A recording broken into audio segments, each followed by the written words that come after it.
بسم الله الرحمن الرحيم الحمد لله رب العالمين والصلاة والسلام على سيدنا محمد وعلى آله وصحبه أجمعين أما بعد بسم الله الرحمن الرحيم رب اشرح لي صدري ويسر لي أمري واحلل عقدة من لساني يفقه قولي السلام عليكم ورحمة الله وبركاته. Today I'll be talking about the life of the blessed Abu Bakr As-Siddiq, one of the Khulafa Rashideen, one of the Ashara Mubashara, and one of the 10, and one of the best friends of the Prophet Muhammad sallallahu alaihi wasallam. In fact, the best friend of the Prophet Muhammad sallallahu alaihi wasallam. So Abu Bakr, his real name is Abdullah ibn Uthman ibn Amir, and let's talk about his titles. He came from the clan of Banu Taym. His clan is from Banu Taym, and his titles are 5 titles, but I'm going to mention only 2 today. His first title is, as all of you guys know, As-Siddiq. And As-Siddiq means the truthful one. And he got this nickname after the famous incident of Isra wal Miraj.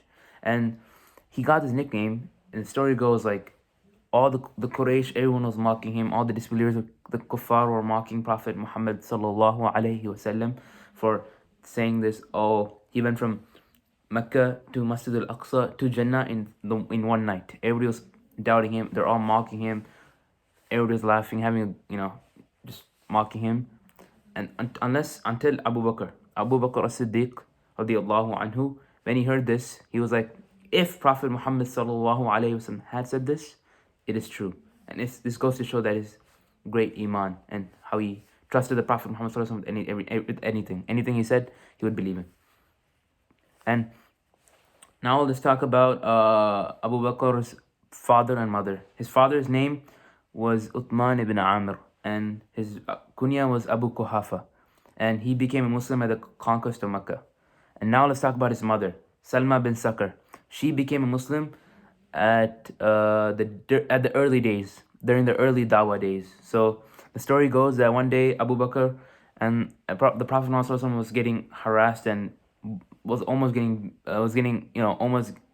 beat up by the Quraysh, and Abu Bakr came in, and it was Abu Bakr radiyallahu anhu came in, and instead of Prophet Muhammad sallallahu alaihi wasallam getting beat up, it was Abu Bakr, and Abu Bakr radiyallahu anhu got beat up so much he became unconscious.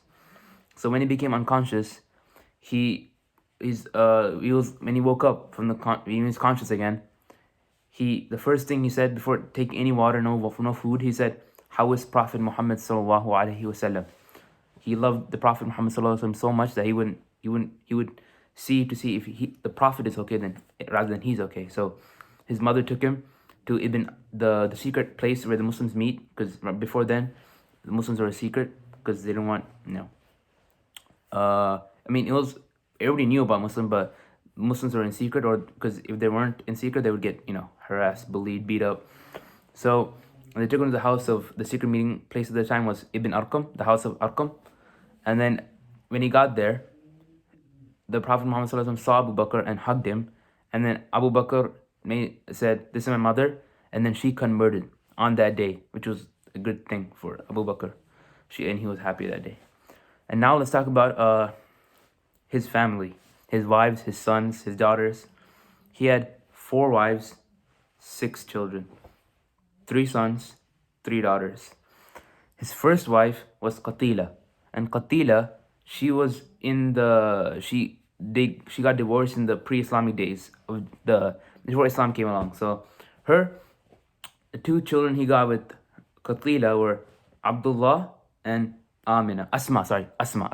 Abdullah and Asma. And then he married Rumain, and she died in Medina. She lived until Islam. She died in Medina. And the children she had was Abdul Rahman and Aisha.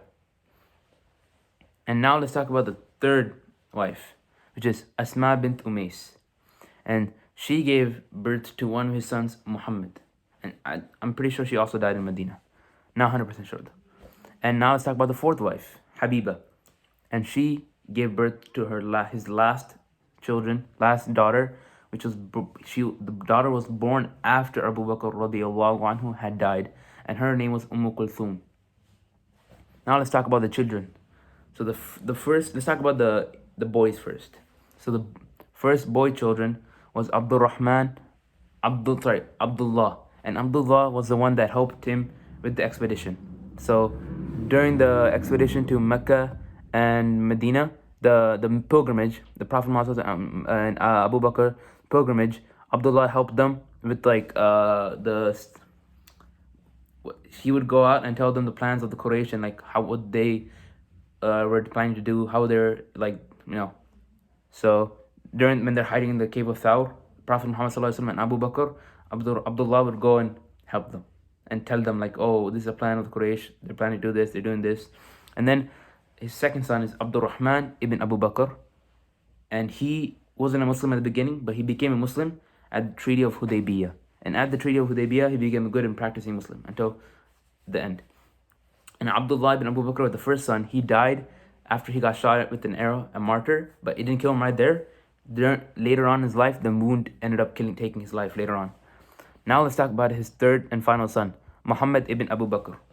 And he was a child when Abu Bakr died, radiallahu anhu, and he grew up in the household of Ali ibn Abi Talib.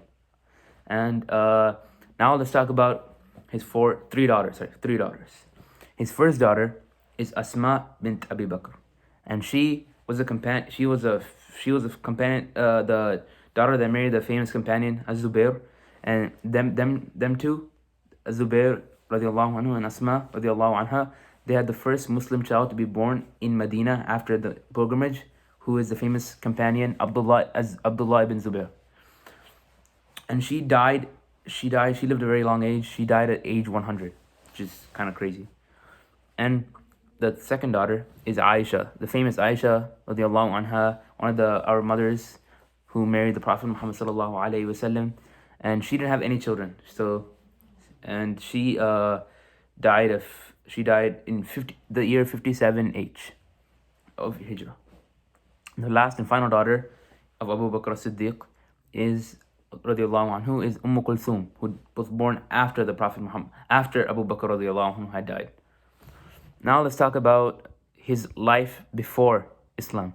So, his life before Islam, he used to be a businessman. He was a great, trustworthy businessman. The people of Mecca loved him. Quraysh, everybody loved him because he was just like the Prophet Muhammad sallallahu alaihi wasallam in character, and everybody they loved Prophet Muhammad sallallahu alaihi wasallam and Abu Bakr. Everybody loved them before Islam came. After Islam came, they all started to despise him, hate them just because they changed their religion. But their attitude, their morals, not their morals, their attitude and their behavior was still the same. Mercy, respectful, pious, they're all still the same. Quraysh loved him so much too. And he was a good businessman. Now let's talk about his Islam. So when he first accepted Islam at, I don't know what age, but I would say around 30 to 40, somewhere in between them. And he converted a lot of people to Islam. So and Prophet ﷺ once said that everybody who accepted Islam hesitated, except for one person, Abu Bakr radiallahu anhu, which goes to show his status. And one time, let me tell you a famous story. The Abu Bakr radiallahu anhu and Umar radiallahu anhu got in an argument, and Umar said something that should not be said to Abu Bakr, and Abu Bakr radiallahu anhu went and told the Prophet Muhammad sallallahu alaihi wasallam what happened. So then, after a little while, Umar, got a guilty feeling, and he came back, and he went to Abu Bakr's house, radiallahu anhu, but he wasn't there. So he was like, oh, what if he went to Prophet Muhammad sallallahu alaihi wasallam and told him? So Umar got, the even more guilty feeling. So he went to the Prophet Muhammad sallallahu alaihi wasallam, and Prophet sallallahu alaihi wasallam was mad. He not like Mahovi or Prophet sallallahu alaihi wasallam with mercy, but he was, you could see on his face he was like kind of mad, and he told everyone there that don't I don't know exactly the words, but this is my best friend, and like don't upset him, because he was the only one that was with me when I needed him the most, and something like that, but something along those lines. And that goes to show that Abu Bakr was the closest, radiallahu anhu, was the closest to Muhammad sallallahu alaihi wasallam. And now let's talk about who Abu Bakr converted to Islam. Abu Bakr converted so many people, and out of the people he converted many famous Sahaba, and out of those he converted there's 10 Abshara Mubashara mentioned in a hadith, the 10 promised Jannah, and out of those 10, he converted Al-Zubair ibn al-Awwam radiallahu anhu, Uthman ibn Affan radiallahu anhu, Talha ibn Ubaidullah radiallahu anhu, Sa'd ibn Abi Waqqas radiallahu anhu, Abu Ubaidah ibn Aamir al-Jarrah radiallahu anhu. So 5 of them he converted. 5 of the Ashra Mubashara. I think these 5 are part of the Ashra Mubashara, so 5 of them he converted. And let's talk about how he used to spend his money and buy slaves and free them, because he would see them getting tortured. He would see them getting tortured, and he was the one that bought Bilal radiallahu anhu and saved him and freed him from his torture. So his slave owner was Umayyah bin Khalaf, Bilal's slave owner. And one day Abu Bakr saw Umayyah bin Khalaf beating Bilal, and he was like, there's 2 narrations. One narration is, I'll trade you my slave and you give me Bilal, and that's how they did it. Another narration is he bought it for 7 or 40 gold coins and they exchanged. And 40 gold coins at that time, that's a lot of money. That's like a lot. And not a lot of money, but that's a decent amount of money. It's a decent amount of money. Now let's talk about the Prophet, his love to the Prophet Muhammad sallallahu alaihi wasallam. Abu Bakr loved the Prophet Muhammad sallallahu alaihi wasallam more than anything. During the migration from Mecca to Medina, let me tell you a famous story. So the Prophet ﷺ was sleeping, and Abu Bakr, he'll sleep on Abu Bakr's lap in the cave of Thawr, radiallahu anhu. And when he was sleeping, a snake or a scorpion, one of them two, came and bit Abu Bakr. And Abu Bakr was in so much pain, but he didn't want to wake up the Prophet ﷺ, so he didn't move. He didn't move at all. And the Prophet ﷺ woke up from the tear of Abu Bakr falling on his cheek. And Prophet Muhammad ﷺ said, why didn't you wake me up before? And then I don't know what he did, but he cured Abu Bakr. I think he put a spit or something, and Abu Bakr was fine after that. And many scholars said that this wound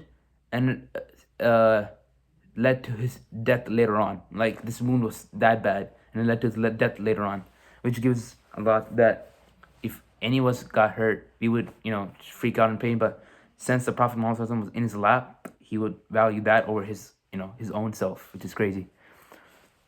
Which is not crazy, but it's crazy to know that he had this much love for the Prophet Muhammad. And another incident is when they were during the migration too, when they were walking to Medina, Abu Bakr would stand behind him, and then he would go to the middle, and then go to the front, and then keep on switching. And then the Prophet Muhammad asked him, what are you doing this for? He's like, oh, what if I'm standing in the back and somebody comes from the front? What if I'm standing in the front and somebody comes from the back? What if I'm standing next to you and somebody comes from... So he was all over helping, protecting him, defending him. And now the Abu Bakr didn't miss a single battle. During all with Prophet Muhammad sallallahu alaihi wasallam, he was with all the battles that Prophet Muhammad sallallahu alaihi wasallam was in, Abu Bakr was in there with him. So this goes to show that he was not, he was a man, like a true man.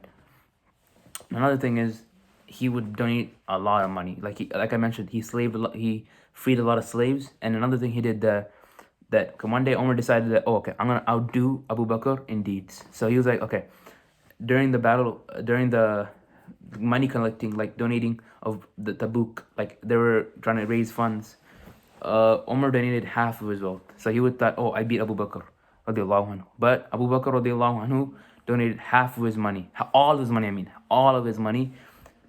And Prophet Muhammad sallallahu alaihi wasallam asked him, what have you left for your family? He said, I left the Rasul and Allah, which is insane, which is crazy to show he had that much iman, that much trust in Allah.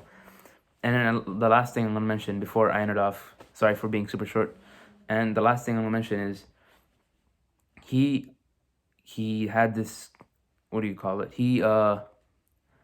When he would also, another thing that I heard, that one person narrated, I don't know the exact hadith, but one person narrated that that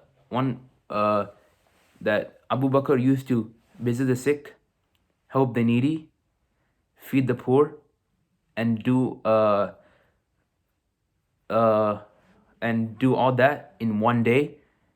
And every day he used to do that. And that's he had this merciful heart. He was he was probably the second best human that walked after the prophets and the Prophet Muhammad sallallahu alaihi wasallam. So I hope you guys enjoyed the short summary, not summary, but short excerpt from Abu Bakr's life and some of his some things that he did. And I hope you guys enjoyed. Thank you for watching. Assalamu alaikum wa rahmatullahi wa barakatuh.